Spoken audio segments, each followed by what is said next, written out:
Okay, so I'm really excited about this talk as well. So, Me too. I'm getting to hang out with some of the coolest people. Not that any of you who came before and I did not interview are not cool, but I'm just being very selfish about those who I've gotten to hang out with today. So, Bobbi, so good to see you.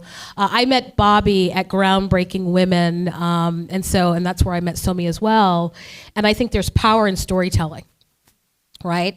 And so as we think about what it means to talk about high functioning depression, what does it mean to be burnt out and all of these things, there is a not only a human element that comes into play with this work and the personal, but there is an ROI and a business impact as well. To how we innovate, how people create, what does it mean to be cohesive, et cetera. So we're gonna take this journey with Bobbi today, which is fantastic. But again, we can't start a conversation without hearing a little bit of your story about what got you to Groops. Because I had the pleasure of listening to the wonderful podcast that you did with Jim on Celebrations Chatter. So that's how I love to immerse myself with people. It's like, who are they? And listening to your talk with Jim was so great because you talked about your son and you talked about the way that you talk to your children about what does it mean to show up. And then obviously you talk to you about your journey with working with people, teams, et cetera. But what is your why for why you're here, but why Groops, why now, and what brings you joy with it? Amazing. Well, I'm so excited to be here with you and have this conversation. Sure. And, I feel like you have expertise in this field too. And so it's just really fun to kind of have this conversation. And just thanks to Jim and the whole Worth team for having me. And, I basically cold called Jim about a year ago and I said, you're super cool. Will you be my friend? Will you hop on a call with me? And he's like, sure. And I'm like, oh my God, he's calling me back. And then I got on a call and then he sort of welcomed me into his orbit in this way. And it's all about connection and relationships. Yes. And that's really kind of like what brought me here. Mm-hmm. In terms of what I do, my background, I'm a clinical health psychologist, right? So all of you who are here and the people who have been speaking are really my people. So the biopsychosocial model, that's just like how I see the world. And I practiced in a private practice for 13 years. I started teaching at Harvard about 8 years ago. First started teaching group counseling, cross-cultural counseling.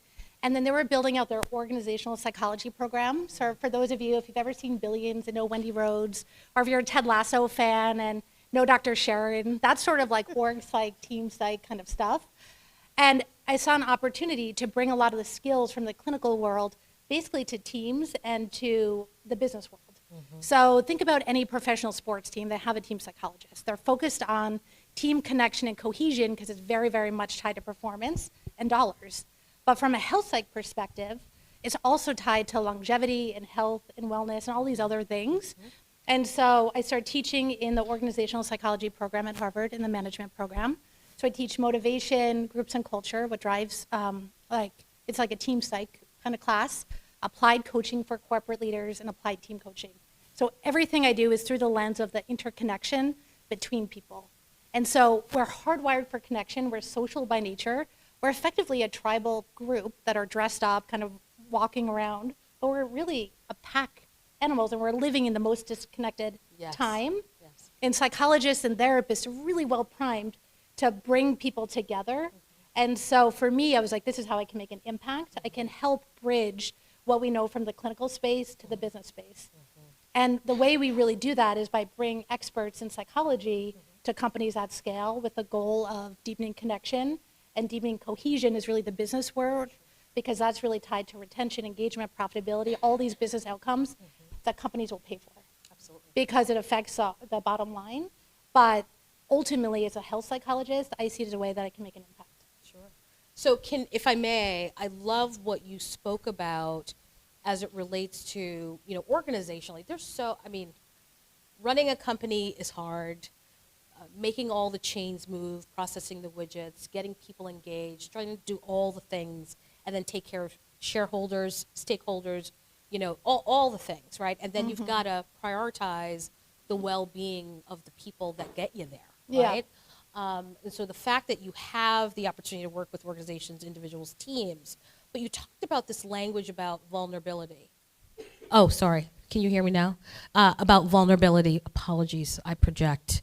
And what that experience is like for people like kind of when they're not part of a whole, what happens to innovation, what happens to those. Can you talk about, just to give visual to the folks in the room in terms of why this is so important with the approach that you're taking with groups, in terms of working with organizations and helping them harness the best of themselves and their, and it's not just about the bottom line, but it is part of it. But how does that all come together, if you don't mind? Yeah, so if you think about connection, right, it's connection really matters. Like, it sounds like this soft emotional thing, like, oh, this is a feel-good kind of thing, almost like a well-being thing, but it's actually when you can increase the connection, the cohesion on teams, performance increases, right? So think about when COVID happened. We sort of backed into this virtual landscape.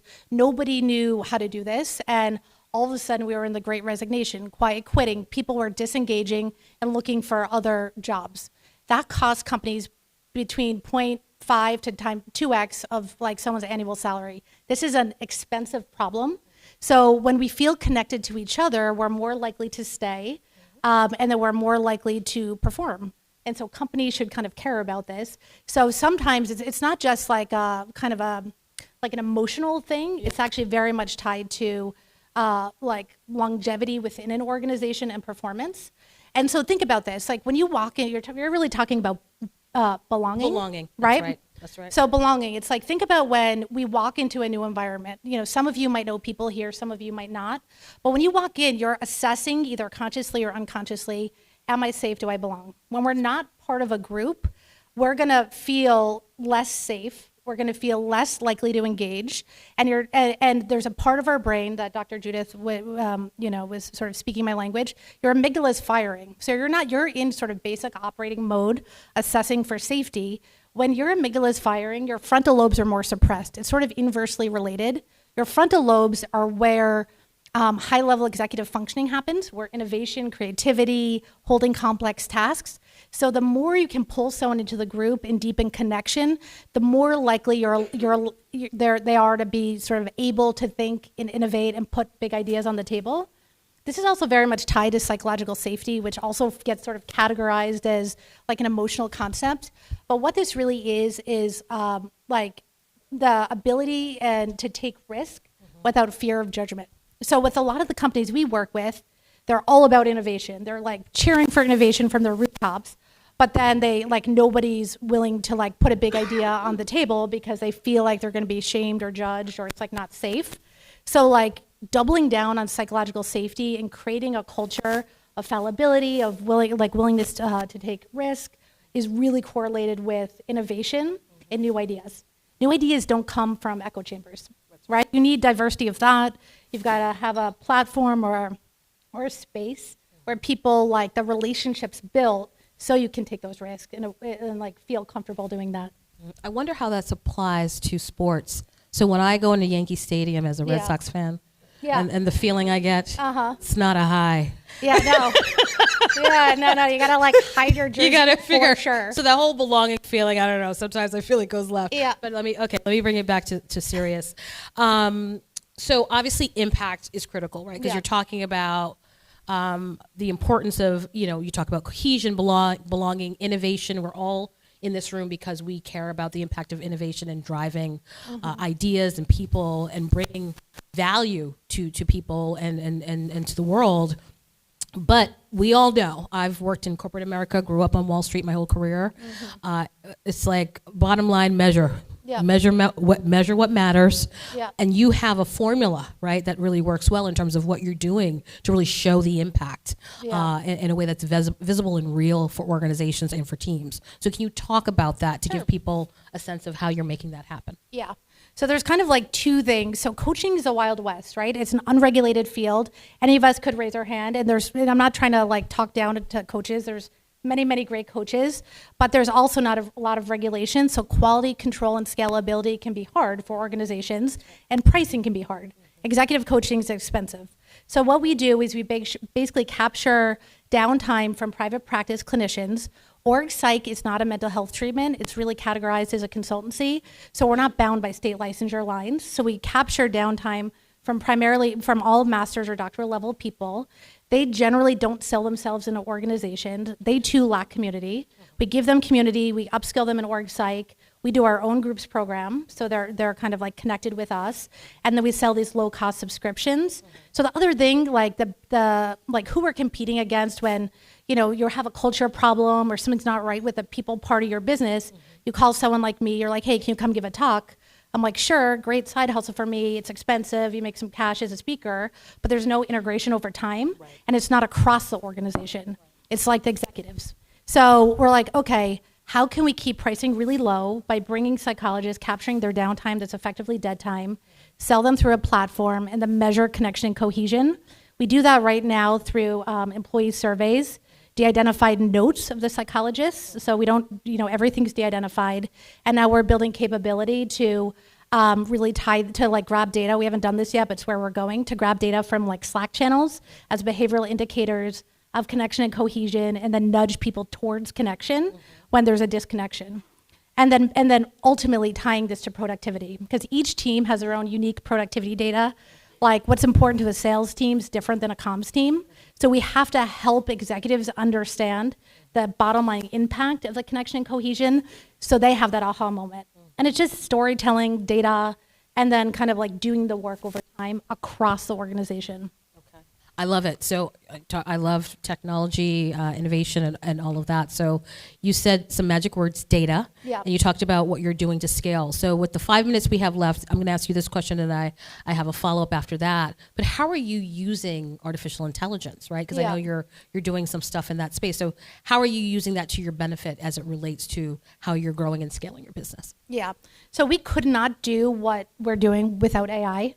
And the way AI is really serving us is being able to like look at data across the organization. So imagine each table here is a different team within an organization. You have your own team psychologist that's meeting with you regularly, virtually, and then there's de-identified information that AI is really looking at, and then looking at employee surveys. This is what we're in market with right now, so this is sort of like our base data, and then tracking the themes across team over time. But now we can track the data across all these teams. So we're basically like seeing around the corner, like, hey, leaders, you've got this problem. Out of these 20 teams, people don't trust management right now because of X, Y, and Z. Here are some micro moves you can make to increase connection cohesion before people drop off. Fantastic. So that's really what we're doing now, but where we're going is we actually just have late coming here because we just launched this new assessment with a company.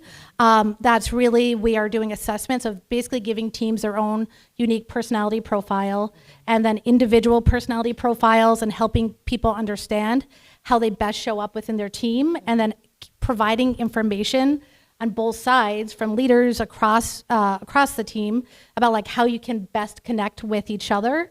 And that's all like AI tech data driven.